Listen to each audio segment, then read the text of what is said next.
que é o Bitcoin, a gente primeiro tem que entender o que é uma moeda. Uma moeda é um meio de troca, é um artefato que é usado para acumular valor e para ser trocado por bens ou serviços, né? O real, o dólar, o euro, o próprio ouro já foi uma moeda também. Até hoje é uma moeda, mas é uma moeda mais para investimento do que para uso normal, né? Mas ele foi muito usado antigamente justamente para troca de bens e troca de serviços também, né? Supondo que você tenha uma vaca e você quer trocar por um terno. Você precisa equiparar esses valores. Você não sabe quantos ternos valem uma vaca ou quantos sapatos valem um terno. São todos produtos e serviços também que possuem valores, e você precisa ter um meio de equalizar esses valores para poder facilitar a troca, né? Então você troca, por exemplo, a sua vaca por R$ 100 e você compra um sapato por R$ 50. Significa que 2 pares de sapato valem uma vaca. Mais ou menos isso que é para isso que serve a moeda, para ser uma forma de concentrar o valor numa base monetária comum, para que qualquer bem ou serviço possa ser convertido nessa base monetária. O Bitcoin não é diferente disso. Ele serve como uma moeda. Ele serve justamente para você poder quantificar valores em Bitcoins também. Então, por que é que existe o Bitcoin? Por que é que o Bitcoin ele existe e ele pretende substituir as moedas que a gente conhece como o real ou o dólar? O Bitcoin ele não depende de um emissor central. Então, por exemplo, no Brasil, o real é emitido pelo Banco Central do Brasil. O dólar é emitido pelo Banco Central americano. E todas as moedas estatais são emitidas pelos seus respectivos países, né? O que acontece? Essas moedas, elas são moedas fiduciárias, que significa que a entidade que emite essas moedas tem total liberdade para emitir novas moedas à medida que eles julgam isso necessário. Então, sempre que faltam reais no Brasil, mais reais são impressos, são emitidos como títulos de dívida pública, como juros, enfim. O governo define a melhor forma de emitir esse dinheiro e para quem esse dinheiro vai ser destinado. E aí ele emite novo dinheiro. O Bitcoin não funciona dessa forma. O Bitcoin ele não tem uma autoridade central controlando ele. Então você não tem nenhum governo, nem nenhuma casa da moeda, nenhum banco administrando a rede do Bitcoin. O Bitcoin é uma rede autossuficiente, ela funciona sozinha e ela emite os próprios Bitcoins de acordo com o que foi estipulado no protocolo dele. Então é uma emissão controlada e que todo mundo conhece, né? Eu vou falar um pouco mais sobre como é a emissão de novos bitcoins mais para frente. Mas o que é importante dizer é que ela é uma moeda escassa, ou seja, ela tem um limite de emissão. E o limite é de 21 milhões de bitcoins. 21 milhões pode parecer pouco, mas esses bitcoins eles podem ser divididos em até 8 casas decimais. Então você tem até 0.0000001 bitcoin e isso tem um valor, entendeu? É um valor muito pequeno. Então um bitcoin já tem um valor muito elevado. Isso não é um problema. O fato de ter apenas 21 milhões de bitcoins não é necessariamente um problema. Então, como que funciona o Bitcoin? Para entender como funciona o Bitcoin, nós temos que entender basicamente 2 tópicos específicos dele, que são os endereços Bitcoin e a corrente de blocos. Eu vou falar um pouco sobre cada um deles e, em detalhe, eu vou começar pelos endereços. Um endereço Bitcoin é um código de até 34 caracteres, entre 27 e 34 caracteres, que é um endereço onde você pode armazenar os seus bitcoins. Você pode gerar inúmeros endereços bitcoins. Esses endereços são praticamente infinitos.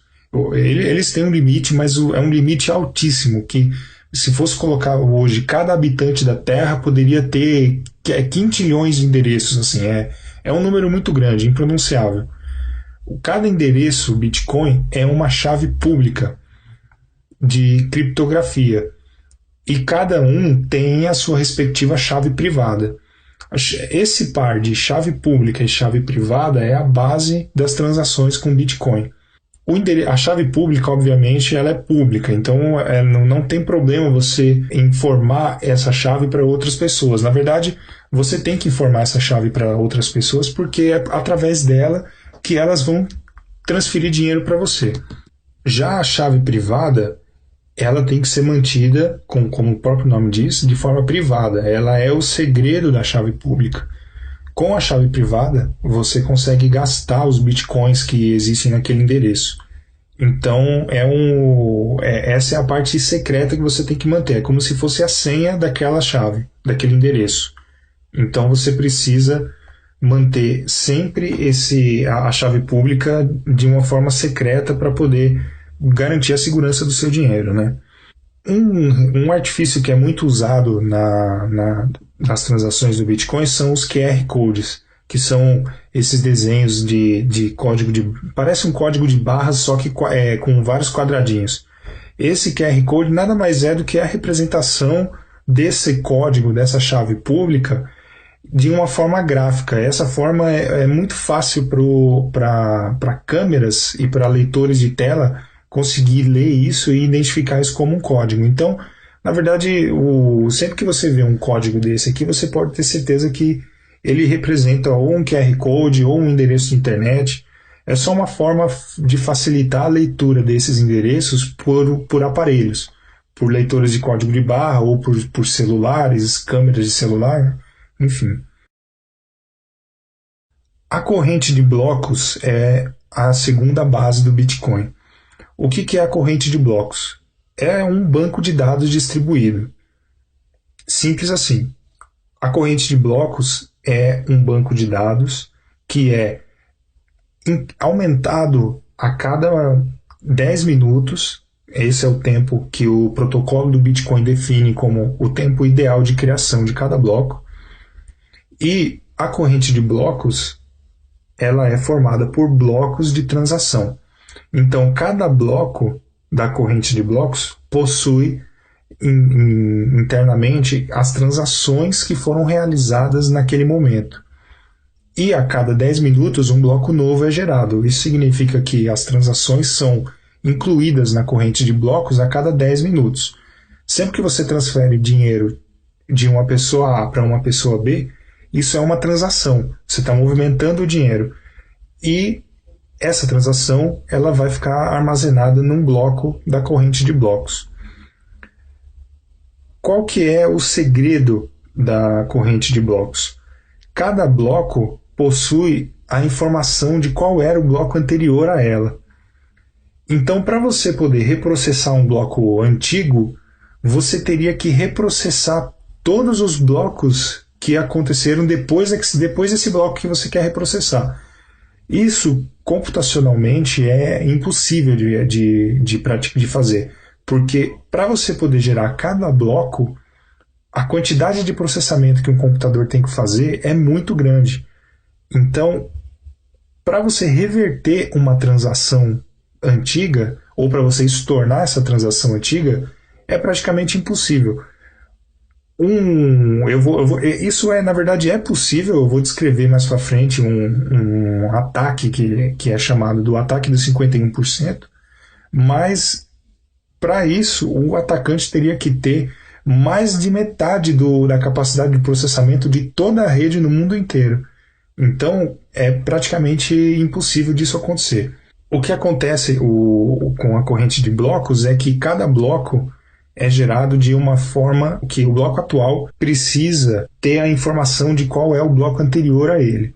E esse bloco anterior a ele tem a informação do bloco anterior e esse do anterior. E é por isso que é chamado de corrente, porque é formada uma corrente sempre a partir de um bloco. A corrente de blocos ela é pública, ela é conhecida por todo mundo. Isso significa que todo mundo tem acesso a todas as transações que são realizadas dentro da rede Bitcoin. Então, sempre que uma pessoa A manda dinheiro para uma pessoa B, essa transação ela é publicada e todo mundo que tem a corrente de blocos vai ter uma cópia dessa transação. Isso é o que garante que não vai haver o gasto duplo. Ou seja, quando eu transfiro uma moeda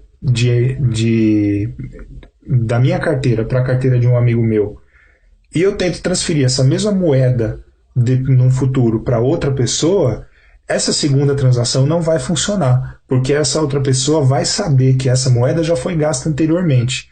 Por quê? Porque as transações são públicas, entendeu? Essa é a forma que o protocolo garante que o dinheiro não vai ser duplamente utilizado, fazendo com que as transações sejam públicas. Como que o anonimato das transações é garantido, então? Ninguém sabe qual é o seu endereço do Bitcoin. O Bitcoin os endereços são códigos, mas esses códigos não estão associados a uma pessoa. Então você não tem como saber que o João tem aquele endereço e ele transferiu 1 milhão de Bitcoins para outra pessoa. Isso não acontece. Você não tem como saber de quem é cada endereço, entendeu? Então é dessa forma que o anonimato das transações é garantido. Contanto que ninguém saiba qual é o seu endereço, ninguém vai saber que você tem esse dinheiro. Bom, eu vou falar um pouco agora sobre como usar os bitcoins. Para usar os bitcoins, você obviamente tem que ter pelo menos um endereço de bitcoin. E o endereço, ele fica na sua carteira. A carteira, o que é? Ela é um programa que você pode ter ou instalado no seu computador, ou instalado no seu celular, ou num site especializado nisso, uma web wallet, né, que chama, ou mesmo num papel. Você pode ter uma carteira em papel também. A carteira ela serve para quê? Ela serve para acumular os seus endereços Bitcoin. Então você pode ter um ou mais endereços. Na verdade, o ideal é que você tenha um endereço para cada transação que você vai fazer. Então, a carteira ela serve para isso, para poder agrupar os seus endereços e facilitar a gestão do seu dinheiro. O jeito mais fácil que eu considero para usar bitcoins, e isso é uma opinião pessoal, obviamente, é com um smartphone. Você tem a sua carteira no seu celular, você tem lá então o seu dinheiro e você consegue usar isso na rua, você consegue usar isso na internet, consegue usar em qualquer lugar. Você consegue enviar e receber dinheiro de uma maneira muito fácil, né? Eu vou demonstrar aí o funcionamento básico de uma transação em uma loja virtual ou em uma loja física, mas basicamente é igual de qualquer forma. Então, para usar os bitcoins, eu vou dar dois exemplos aqui, um para uma loja virtual e outro para uma loja física, né? Uma loja da rua, assim, que existe de verdade.